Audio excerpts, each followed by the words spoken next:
sido largo el viaje, pero al fin llegué. La luz llegó a mis ojos aunque lo dudé. Fueron muchos valles de inseguridad los que crucé. Fueron muchos días de tanto dudar, pero al fin llegué a entender que para esta hora he llegado, para este tiempo nací, en sus propósitos eternos yo me vi. Para esta hora he llegado, aunque me ha costado creer, entre sus planes para hoy me encontré.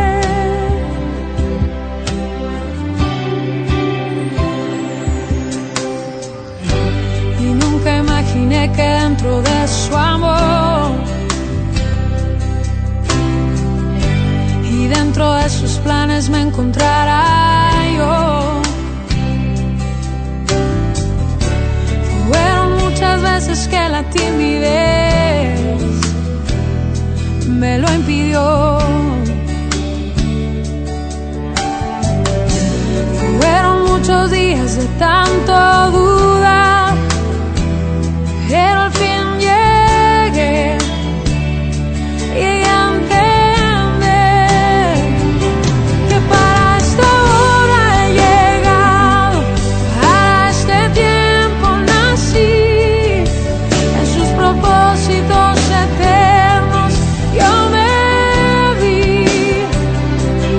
Para esta hora he llegado, aunque me ha costado creer, entre sus planes para hoy me encontré.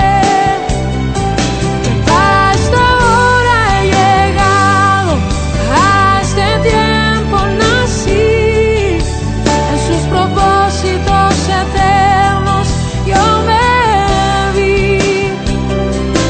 Para esta hora he llegado, aunque me ha costado creer, entre sus planes para hoy me encontré.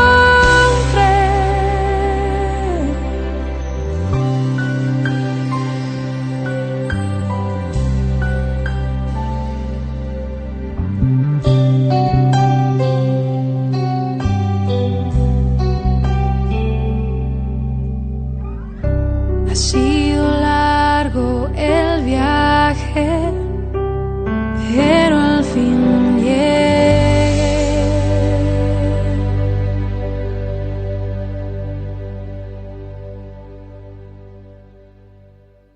Hoy y vamos a orar. Vamos a ponernos de acuerdo con el Espíritu Santo, que sea Él quien esté hablando en nuestras vidas, que sea Él quien esté ministrando nuestro corazón, que sea Él quien a través de su palabra nos dé instrucciones claras, precisas, acerca de qué es lo que tenemos que hacer y cómo es que tenemos que vivir nosotros. Amén. Vamos a orar. Padre, te damos toda la gloria, toda la honra y toda la alabanza. Agradezco, Señor, tu fidelidad.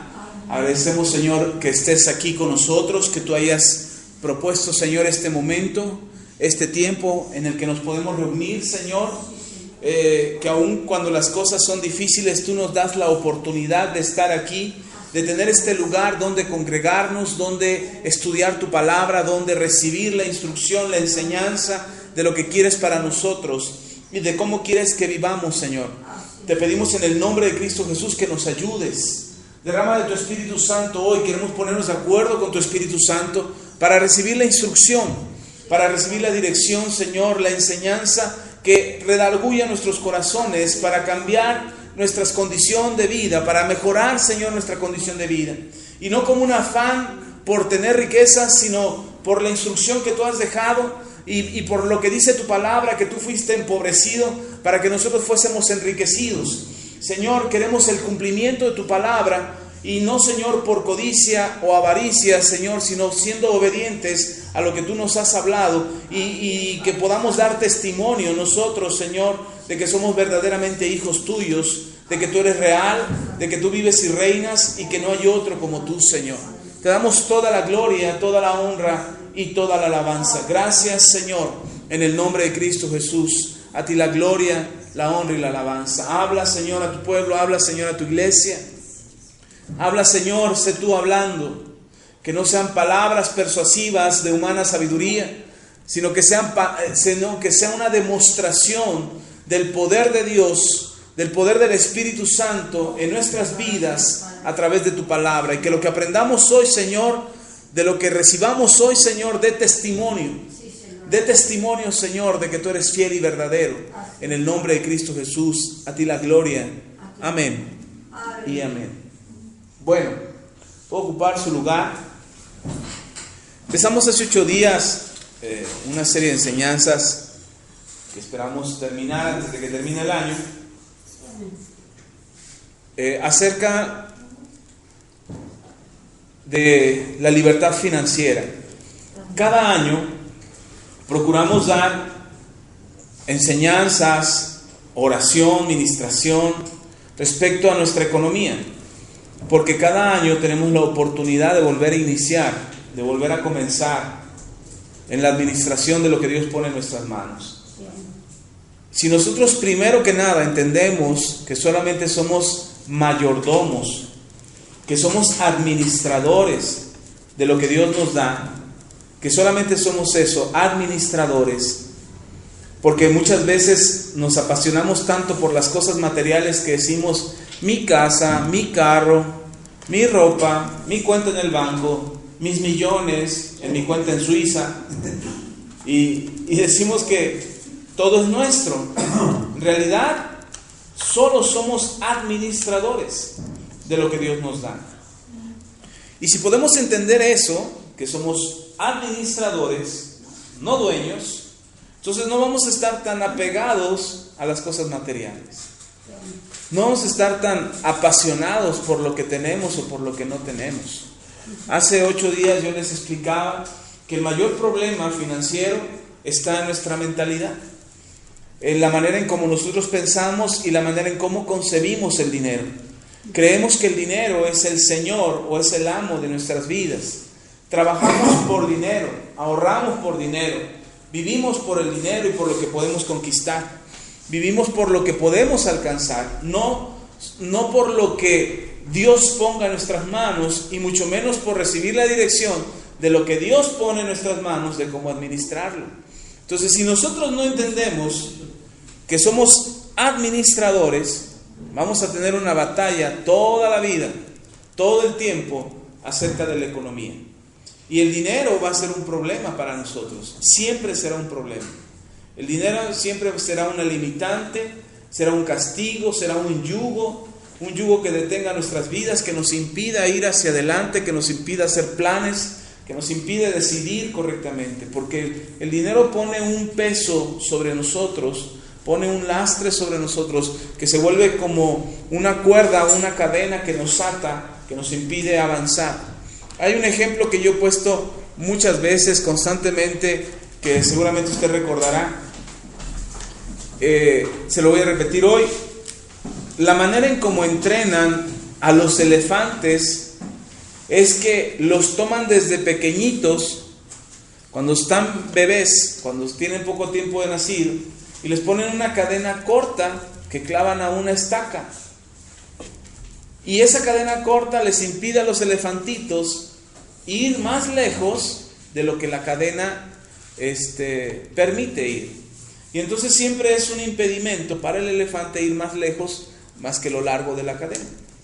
Esa manera de pensar que siembran en el elefante durante muchos años le hace creer al elefante que no puede ir más lejos de la distancia que está de la estaca. Y entonces cualquier intención que tenga, su recuerdo le hará tener presente que hay una distancia entre la estaca y él, que es la única distancia a la que puede llegar. Impresionantemente, un elefante que puede destruir un carro, que puede aplastar a las personas, se ve indefenso por esa cadena que le pusieron desde pequeño, que él recuerda y que él tiene presente como un impedimento para ir más lejos. A nosotros nos pusieron una cadena así, que se llama dinero. Y el dinero siempre nos ha impedido ir más lejos de lo que nosotros queremos ir. Si quieres, tienes un plan, si tienes un proyecto, si anhelas algo mejor de lo que ahora tienes, lo primero que piensas es: ¿cuánto tengo? ¿Me alcanza? ¿No me alcanza? ¿Puedo? ¿No puedo? Y no estoy hablando de ser sabios administrando el dinero, porque una cosa es ser sabios en administrar tu economía y poder tomar decisiones con sabiduría, y otra cosa es que el dinero te impida ir y hacer algo o planear algo respecto a tu vida, a tus planes, a tu proyecto, incluso al ministerio o a tu servicio a Dios. Siempre el dinero será un impedimento, una limitante. Es hasta que rompemos la cadena, y no es que la tengamos puesta. El elefante, una vez que es adulto y que lo entrenan para hacer su show en el circo, ya no le ponen la cadena, pero él tiene el recuerdo de que existe una cadena que lo detiene a ir más lejos. Y nosotros ya no tenemos una cadena física, pero tenemos una cadena en nuestro pensamiento que nos impide ir más lejos, que nos impide creer que podemos tener una mejor situación económica. Nosotros debemos anhelar tener una mejor situación económica y romper esa cadena que nos limita y que nos impide ir más lejos en nuestra economía. ¿Cómo lo podemos lograr o cómo lo podemos conseguir? Hace 8 días les expliqué, necesitamos cambiarnos el cassette. Necesitamos romper los paradigmas en nuestra cabeza, necesitamos cambiar los conceptos en nuestra cabeza respecto al dinero. Y para eso necesitamos entender la palabra y lo que la palabra de Dios nos enseña. Bien, antes de entrar a la lección número 2, quiero hablarles de algo que ha estado latiendo en mi corazón. De hecho, no vamos a ver hoy la lección número 2, porque no nos va a alcanzar el tiempo.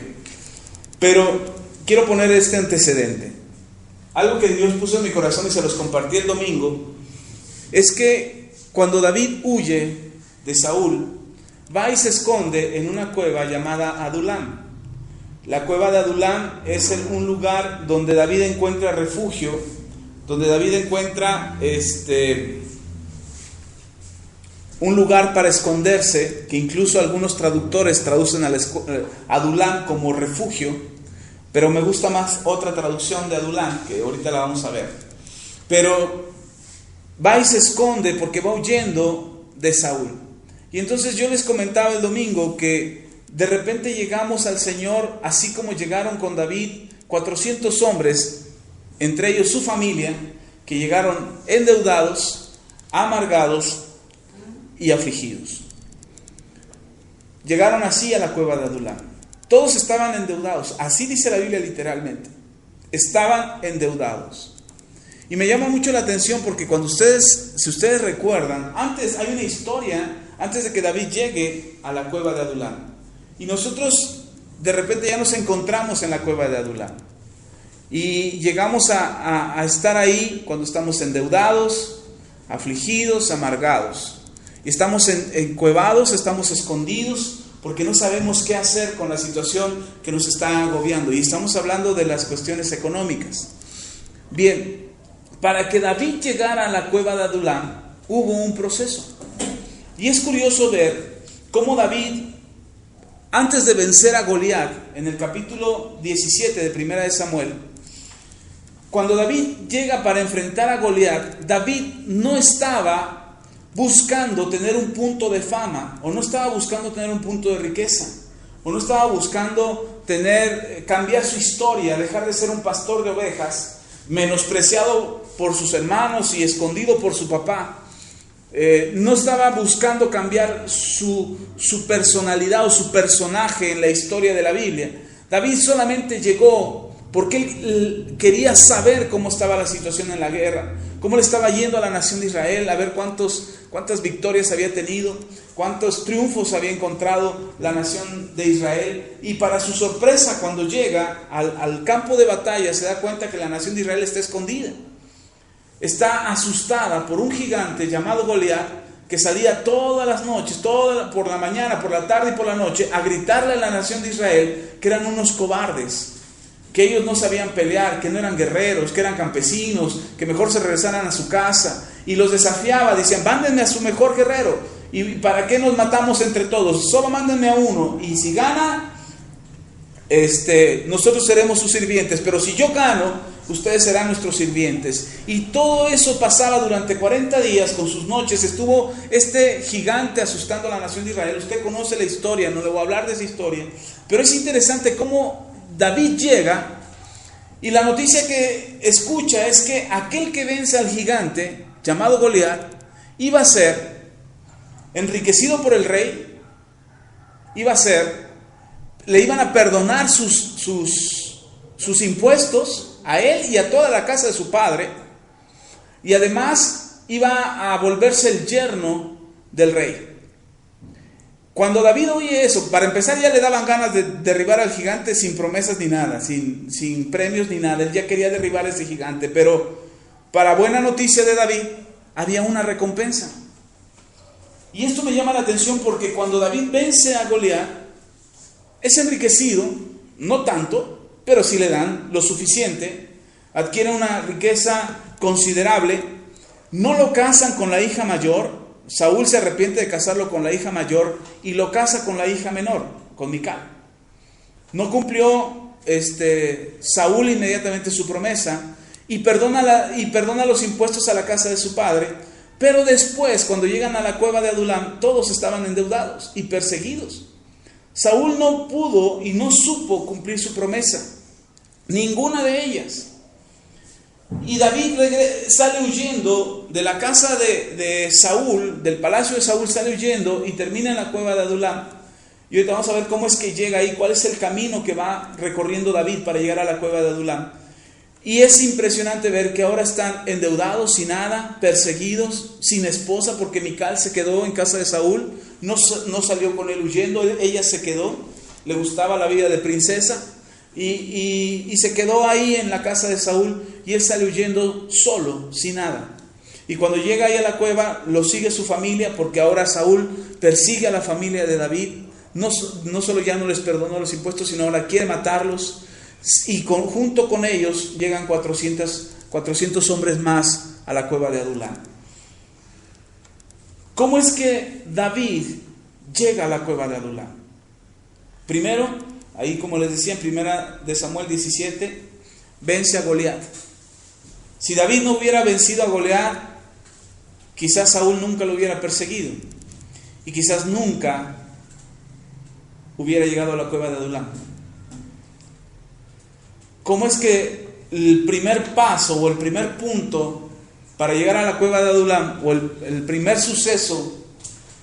Póngase usted en los zapatos de David. A lo mejor no de David, para que no se siente así muy presionado. Es que yo no lleno los zapatos de David. Bueno, ok, no. Póngase en uno de los zapatos de los 400 endeudados. Yo soy uno de los 400. El más endeudado de los 400 era yo. Ok, póngase en uno de los zapatos de ellos. ¿Cómo es que llegan a la cueva de Adulam? Primero, lo primero que pasa en la vida de David es vencer a un gigante. Seguramente tú ya venciste al primer gigante. Seguramente tú ya derrotaste al primer gigante. ¿Cómo? ¿Cuándo fue que esto pasó? Cuando rendiste tu vida a Cristo. Porque entonces tu enemigo, el enemigo de tu alma, se dio cuenta que eres un enemigo a vencer. Que eres un peligro para él. Mientras no le hacías guerra a Satanás y a sus principados y a sus potestades, mientras no le hacías guerra, podías pasarte la vida tranquilamente, quizás con deudas, quizás con problemas financieros, quizás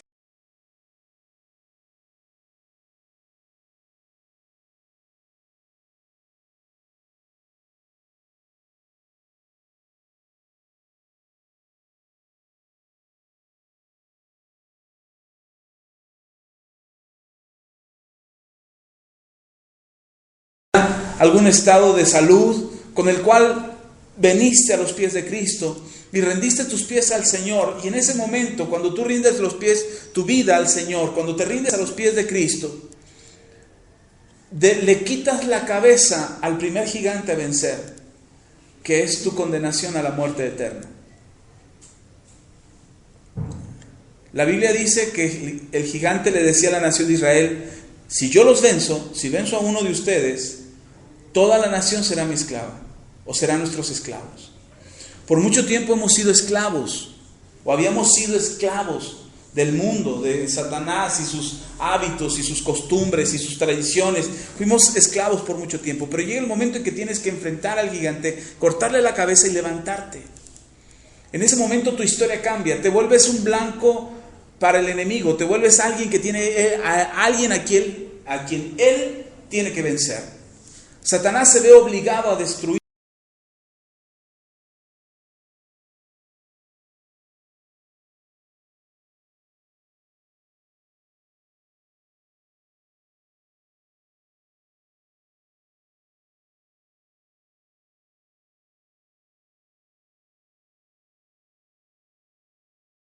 Él buscará con más vehemencia y con más dedicación destruirte. En ese momento, cuando David vence a Goliat, ahora ya no solamente venció a los gigantes, no solamente venció a Goliat y a los filisteos, sino que ahora se levanta un nuevo enemigo, Saúl. Y Saúl se vuelve su enemigo. Cuando tú vences al primer gigante, a través de tu rendición a Cristo, se levantará un enemigo contra ti.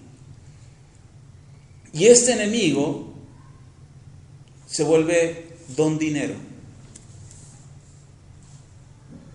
Y no me refiero a la moneda, al billete, a tu cuenta en el banco. Me refiero a ese al que se refiere el Señor Jesús cuando dice: no puedes servir a dos señores. O sirves a Dios o sirves al dinero.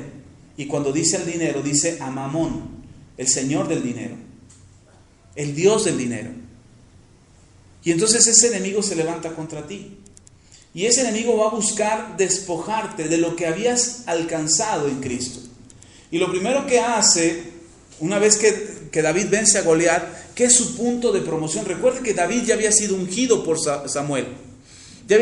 Saúl ya había sido desechado como rey. Y David ya había sido ungido como rey. Pero todavía no era el tiempo de tomar el lugar de rey. Era un jovencito. Era un inexperto. Era noble de corazón, no había malicia, acostumbrado a hablar con las ovejas. Pues qué bronca le podían hacer las ovejas. Todo el tiempo la obedecían. Ahora no, ahora iba a tratar con personas maleadas, con personas que había engaño en su corazón, que había palabras de seducción, que había peligro en sus corazones en contra de él. Y contra esto iba a empezar a pelear David. Y dice en el libro 18, en el capítulo 18 de 1 de Samuel, cuenta cómo Saúl empieza a planear su enojo contra David. Le produce tanta ira que empieza a planear cómo destruirlo. 1 de Samuel capítulo 18. Vamos a leer desde el versículo 17.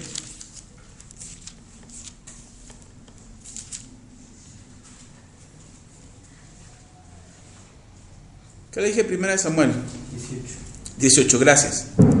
Vamos a leer, no vamos a leer todo, es un pasaje muy extenso, pero vamos a leer del versículo 17 en adelante.